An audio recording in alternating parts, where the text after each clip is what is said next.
Oke, bismillahirrahmanirrahim. Assalamualaikum warahmatullahi wabarakatuh. Selamat sore teman-teman mahasiswa Universitas Insan Cipta. Pada sore hari ini saya akan membuat podcast yang berhubungan dengan kesehatan mental atau mental health. Sebuah mata kuliah yang begitu menarik di Universitas Insan Cipta, tepatnya di semester 5 bagi mahasiswa-mahasiswa yang mengambil prodi Digital Neuropsychology. Oke.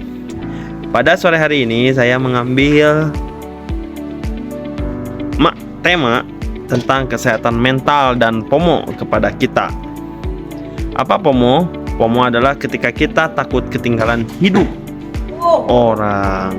Oke. Pernah gak sih kamu lagi santai di rumah, buka HP, scroll HP sebentar, terus tiba-tiba merasa hidup kamu paling gitu-gitu aja. Teman upload liburan, ada yang baru beli sesuatu, ada yang udah kuliah di luar negeri, ada yang udah pencapaiannya tinggi-tinggi, ada yang baru saja beli gadget, ada yang dilamar, bahkan ada yang sudah menikah. Dan tiba-tiba muncul pikiran, kok gue gak berkembang? Kalau kamu pernah merasa seperti itu, selamat, kamu manusia. Dan mungkin kamu mengalami FOMO, fear of missing out. Tapi pertanyaannya, kenapa sih itu sampai bisa mengganggu kesehatan mental kita? Mari kita bahas di dalam podcast sore hari ini. Ngomong-ngomong, teman-teman tahu gak sih apa itu FOMO? Kenapa otak kita rentan? Oke, akan kita bahas. FOMO bukan sekedar iri. Ini respon psikologis ketika otak kita merasa ada ancaman ketika kita tidak ikut terlibat dalam sesuatu yang dianggap orang lain itu penting. Media sosial bukan parah. Kita tidak cuma lihat realitas, tapi highlight hidup seseorang. Oke, otak kita tidak bisa membedakan mana hidup asli dan mana sekedar momen satu detik yang diproses. Jadi otak kita tidak bisa membedakan mana kehidupan kita yang asli, yang kita alami, dengan kehidupan kita yang kita hanya lihat di media sosial. Atau kita hanya melihat dari sudut pandang sekilas saja, tidak memahami begitu mendalam tentang apa yang kita lihat di media sosial, sehingga otak kita merespon bahwa kita tidak jauh lebih baik dari apa yang kita lihat di media sosial. Masalahnya bukan hidup orang yang terlalu keren, tapi fokus pada apa yang terlalu sering membandingkan. Jadi kita sering membandingkan kehidupan kita dengan kehidupan orang lain. Ketika kita melihat sesuatu hal di media sosial, maka kita itu disebut dengan FOMO atau kita membandingkan diri. Oke. Bagaimana FOMO menggerogoti kesehatan mental? Yang pertama, FOMO ini menjadi sesuatu hal yang membuat diri kita cemas tanpa sebab. Itu adalah efek daripada FOMO itu tersendiri. Yang pertama adalah cemas tanpa sebab. Scroll sedikit bisa bikin deg-degan. Apa yang orang lain sudah punya tapi kita belum, itu yang membuat diri kita merasa rendah. Nah, yang kedua, self esteem turun. Kita mulai menilai diri dari apa yang belum kita capai. Jadi menganggap diri kita lebih rendah, diri kita belum mencapai dari orang-orang yang lebih mencapai lebih keren. Oke. Yang ketiga adalah burnout karena ingin ngejar semua. Takut ketinggalan bikin kita ambil terlalu banyak kegiatan bahkan yang tidak kita butuhkan. Karena tujuannya tadi ingin menyetarakan antara hidup kita dengan hidup orang lain atau teman kita yang ada di media sosial. Yang keempat, kesepian di tengah keramaian digital. Oke, kita merasa bahwa hidup kita merasa sepi di media sosial tanpa teman dan lain sebagainya.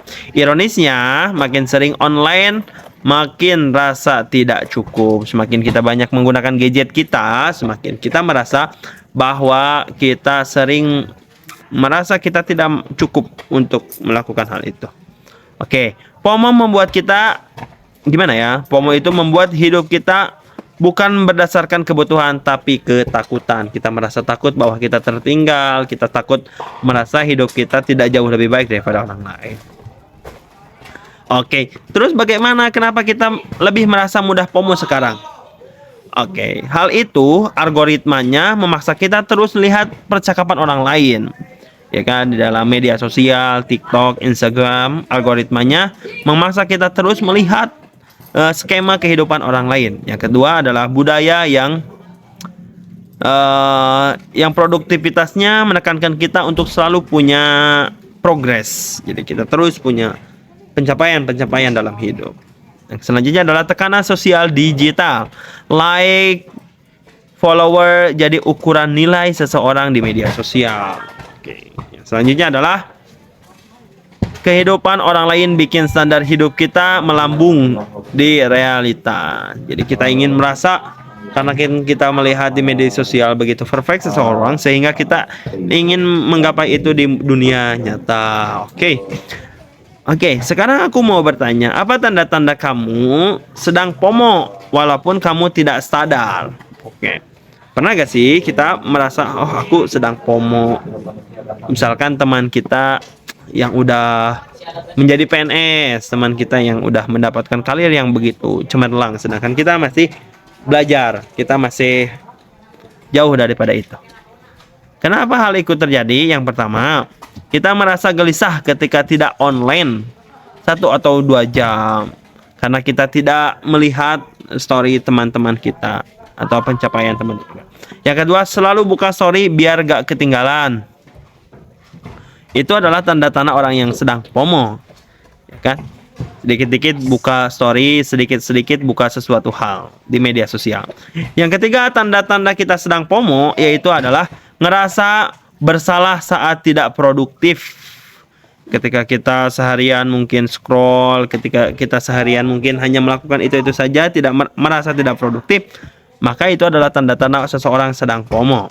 Yang selanjutnya adalah ikut kegiatan hanya karena orang lain melakukannya, bukan kesadaran diri sendiri, bukan keinginan, bukan sesuai dengan ikigai yang ada di dalam diri kita. Jadi kita melakukan hal-hal itu hanya ingin setara saja dengan orang yang kita lihat di media sosial. Yang selanjutnya adalah sering berkata, kok hidup orang lain maju sedangkan kita begini. Orang yang sering mengatakan itu adalah tanda-tanda dia sedang mengalami FOMO. Kalau 3 dari 5 hal tersebut adalah relate dengan kehidupan kita, coba deh kita refleksikan. Kita tarik napas sebentar, kita rasakan apakah kita termasuk orang-orang yang sedang FOMO. Kalau 3 dari 5 poin tersebut kita merasakannya. Misalkan kita merasa gelisah ketika tidak online 1 jam, 2 jam, atau kita selalu melihat Instastory orang, atau kita bahkan merasa melakukan sesuatu itu karena seseorang, maka kita adalah termasuk orang yang FOMO karena kita sudah melakukan 3 hal dari 5 tanda-tanda FOMO tersebut. Oke, kalau kita sudah mengetahui bahwa diri kita FOMO, apa yang harus kita lakukan? Cara mengatasi FOMO secara realistis, bukan teoris. Yang pertama, ini mungkin dari beberapa artikel yang saya baca mengenai cara mengatasi ketika kita dalam keadaan FOMO. Yang pertama adalah batasi konsumsi highlight orang lain. Tentu dengan kita kebanyakan mengkonsumsi highlight kehidupan orang lain, bukan menghadirkan motivasi ke dalam diri kita, tapi kita merasa akan ingin bersaing atau kita akan ingin menyetarakan kehidupan kita dengan kehidupan orang lain. Selanjutnya, ganti FOMO jadi JOMO, joy of missing out. Oke. Jadi dari FOMO ke JOMO. Apa itu JOMO? Joy of missing out, atau belajar menikmati ketenangan bukan kebisingan digital. Oke. Mungkin aku ada satu cara untuk biar kita bisa menghargai keheningan ya. Mungkin bisa di 1 jam atau 2 jam sekali ketika kita mendengar sesuatu, kita rasakan, kita tarik nafas, kita fokus saat ini, tidak mengkhawatirkan masa depan dan tidak menyesali masa lalu. Itu yang mungkin yang biasa saya rasakan atau yang biasa saya lakukan ketika saya merasa hampa, ketika saya merasa saya sedang FOMO, saya mengambil nafas. Karena ada yang mengatakan bahwa diri kita itu 80% adalah air, dan air bisa dikendalikan dengan udara melalui teknik napas. Anggaplah kita sedang mengendalikan diri kita sendiri. Yang selanjutnya adalah fokus pada proses bukan pencapaian. Tuliskan 3 hal yang kamu syukuri setiap hari. Lakukan journaling setiap malam, lakukan evaluasi, lakukan meaning writing, atau kita melakukan mindful writing untuk kita merefleksikan berapa kenikmatan yang sudah kita dapatkan hari ini, dan di ujungnya mungkin kita tulis advent gratitude atau menulis harapan-harapan kita kepada Tuhan selanjutnya agar kita bisa joy of missing out. Selanjutnya fokus pada proses bukan pencapaian. Ya, selanjutnya pilih circle yang mendukung. Oke. Tentu dalam Islam itu sering terdengar kalimat su'ul huluki yu'di. Perangai yang buruk atau lingkungan yang buruk bisa mempengaruhi kita. Oleh karena itu kita bikin lingkungan kita yang mendukung, yang membuat kita tidak merasa down, yang tidak membuat merasa kita FOMO.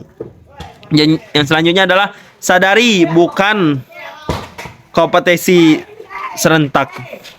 Setiap orang punya timeline yang berbeda. Yang cepat bukan berarti lebih bahagia.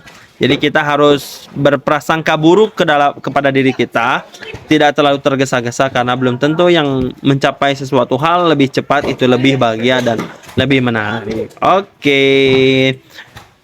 Pada akhirnya, FOMO membuat hidup kita dalam kehidupan orang lain, bukan kehidupan diri kita sendiri. Dan ingat, kamu tidak pernah benar-benar ketinggalan. Kamu hanya sedang menapaki jalanmu dengan ritmemu sendiri.